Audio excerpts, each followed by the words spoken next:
திரு எம்ஜிஆர் அவர்கள் வந்து தன்னுடைய ரசிகர்கள் அத்தனை பேரையும் அரசியல் மயப்படுத்தி வாக்காளர்களாக மாற்றினார். அதனால் பொதுமக்களையும் அவர் வாக்காளர்களாக மாற்றினார். அவருக்கு இருக்கக்கூடிய நற்பெயர் இதே போல பொதுமக்கள் அவரை தங்கள் இல்லத்தில் ஒருவராக பார்த்ததுனால அந்த வாக்காளர்களாக மாற்றினார். இன்று அதை விட 2 மடங்கு அதிகமாக தலைவருக்கு செல்வாக்கு மக்கள் மத்தியில் இருக்கு. இப்போ ஒரு 2 நாட்களுக்கு முன்னாடி வந்து வக்ஃபு திருத்த சட்ட மசோதா மாநிலங்களவை மக்களவை 2லையுமே நிறைவேறிற்று. இதை அடிப்படையாக வச்சு நீங்கள் ஒரு தீர்மானம் தாவேகா கட்சி வந்து ஒரு தீர்மானம் நிறைவேற்றிருக்கு. அந்த தீர்மானத்தின் அடிப்படையில் நடத்தப்பட்ட போராட்டத்தில் விஜய் ஏன் பங்கேற்கலை? அதாவது தொடர்ந்து இந்த ஒரு தீர்மானம்னு கிடையாது. நீங்கள் பார்த்தீங்கன்னா கடந்த சில மாதங்களாகவே தமிழக வெற்றி கழகம் மாவட்ட வாரியாக அங்கே இருக்கக்கூடிய பிரச்சனைகளுக்கு போராடிட்டு வராங்க. ஒவ்வொரு தொகுதி வாயிலாக அந்த தொகுதியில் என்ன பிரச்சனை இருக்குது, ஆளும் கட்சினால மக்கள் என்ன பிரச்சனையை சந்திக்கிறாங்க, ஒரு மாவட்டத்தில் இருக்கக்கூடிய மேஜர் இஷ்யூ என்ன அப்படின்றத கையில் எடுத்து மாவட்ட வாரியாக மாவட்ட செயலாளர்கள் தன்னுடைய பணிகளை செய்து கொண்டிருக்கிறார்கள், ஆர்ப்பாட்டத்தில் ஈடுபட்டு கொண்டிருக்கிறார்கள், மக்கள் பணிகளை செய்து கொண்டிருக்கிறார்கள். இது வந்து தொடர்ந்து நடைபெற்று கொண்டிருக்கு. அதோட ஒரு தொடர்ச்சியாக தான் மாவட்ட ரீதியாக ஒவ்வொரு மாவட்டத்திலும் நம்ம என்ன பண்ணுறோம், இந்த வக்ஃபு சட்டத்திற்கு வந்து நம்ம எதிராக போராட்டத்தை முன்னெடுக்கிறோம்.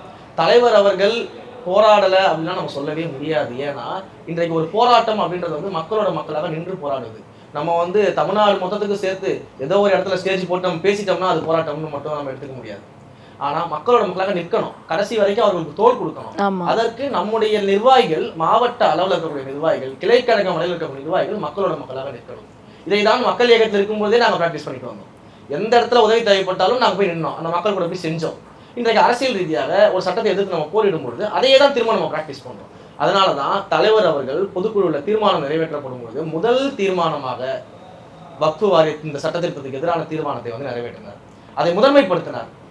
ஏன் அப்படின்னா இது ரொம்ப ஒரு இம்பார்ட்டண்ட்டான ஒரு இஷ்யூவாக நம்ம பார்க்குறோம்.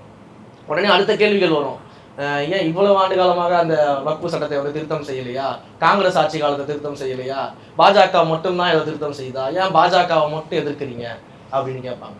அண்ணாமலை அவர்கள் வந்து கேட்பாரு, என்ன பாயிண்ட்டுக்காக நீங்கள் எதிர்க்கிறீங்க அப்படின்றது. கம்மிங் டு த பாயிண்ட் நான் சொல்கிறேன், அவர் நோட் பண்ணிட்டோம். என்னன்னா இந்த வக்ஃபு சட்டத்திட்டத்தை நீங்கள் கொண்டு வரீங்க, அதில் என்ன பிரச்சனை அப்படின்னா முதல்ல உங்களுடைய ட்ராக் ஹிஸ்ட்ரியே பிரச்சனை தான். பாஜகவோட ட்ராக் ரெக்கார்டை நீங்கள் எடுத்து பார்த்தீங்கன்னா எத்தனை இடங்கள்ல இஸ்லாமியர்களுக்கு எதிரான முன்னெடுப்புகளை அவர் எடுத்திருக்கிறாங்க நம்ம பார்க்க. கண்டிப்பாக நீங்கள் சிஏஎஸ் சட்டத்திட்டத்தை கொண்டு வரீங்க, அதில் இஸ்லாமியர்களுக்கு எதிராக வந்து அந்த மசோதாவில் பல விஷயங்கள் இருக்குதுன்னு சொல்லிட்டு நம்ம எதிர்த்தோம். அதுலேயும் எங்கள் தலைவர் வந்து முதல்ல எதிர்த்தாரு, அதற்கான பேச்சுகள்லாம் சொன்னார். அடுத்ததாக நீங்கள் வந்து இஸ்லாமியர்களுடைய அடிப்படை உரிமைகளான உணவு, உடை, தொழுகை இது எல்லாத்துலேயுமே கையெழுக்க ஆரம்பிச்சிட்டு அவர்கள் என்ன உணவை வந்து உண்ணணும், எந்த உணவை வந்து நீங்கள் வந்து வட மாநிலங்களில் உண்ணக்கூடாது என்பது அளவுக்கு வன்முறையை கட்டவிழ்த்தக்கூடிய வேலையில் வந்து நீங்கள் இஸ்லாமியர்கள் மீதாக நீங்கள் செய்தீங்க. அதே போல் உடை,